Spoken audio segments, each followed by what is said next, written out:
Masya Allah, tabarakallah, terima kasih masih di Damai Indonesiaku. Memang kalau yang kita ngomongin uang emang gak ada habisnya Ustadz ya. Ada statement yang mengatakan segala-galanya bukan uang, tapi segalanya butuh uang. Begitu ya Bu ya.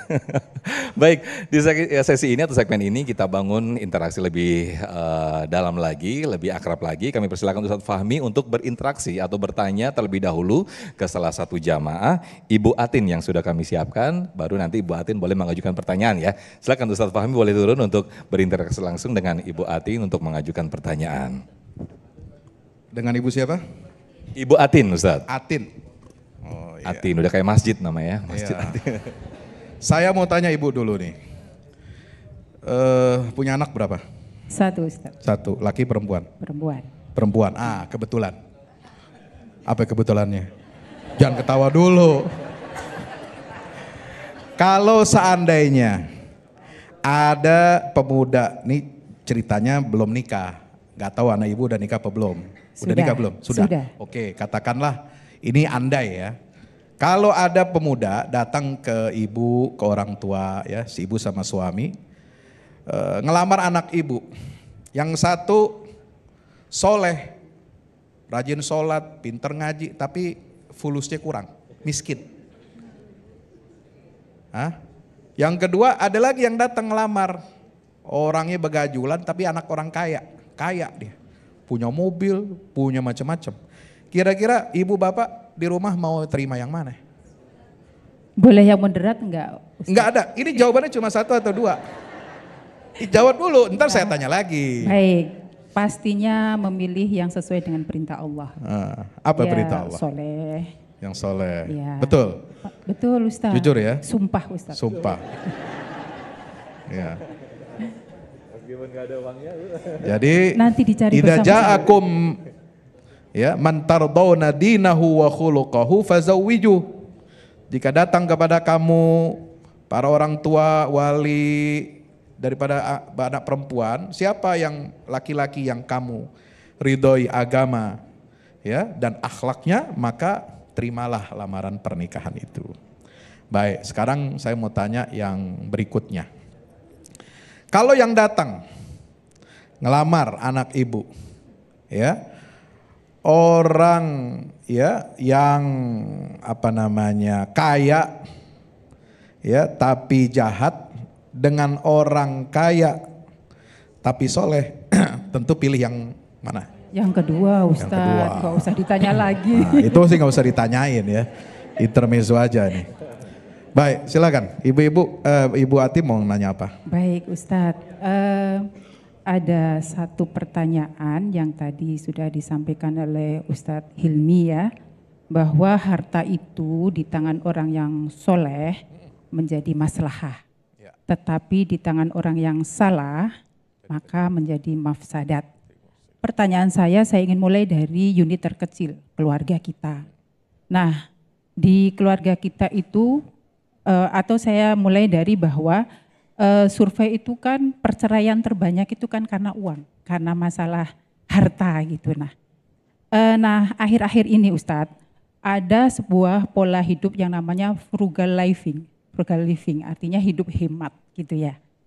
Nah pertanyaan saya Ustadz, kadang-kadang orang itu kan nggak bisa membedakan antara hemat, irit, atau pelit. Nah itu Ustadz yang membuat saya itu kira-kira bagaimana guidance-nya gitu Ustadz.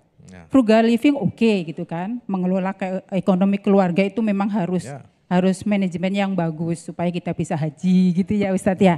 Nah masalahnya itu kan bedanya tipis Ustadz, antara irit, pelit, dan hemat. Nah itu Ustadz pertanyaannya, terima kasih.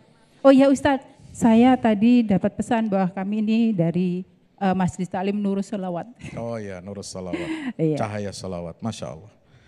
Alhamdulillah. Jadi hemat, irit, dan pelit. Gimana cara kita mengelolanya supaya jadi berkah?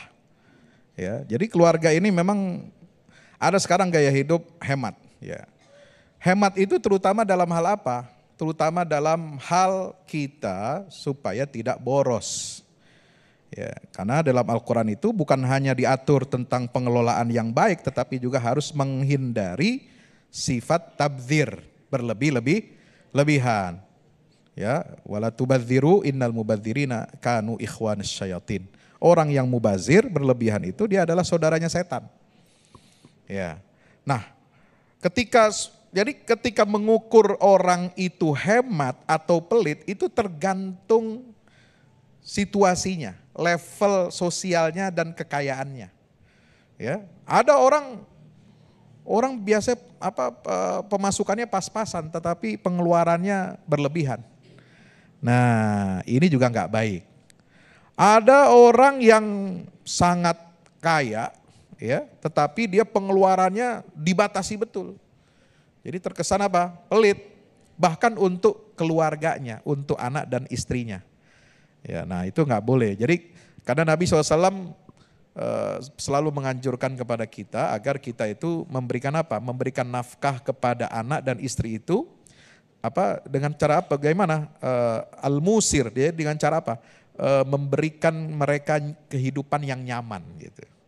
Ya, bukan berarti boros, bukan berarti berlebih-lebihan gitu ya.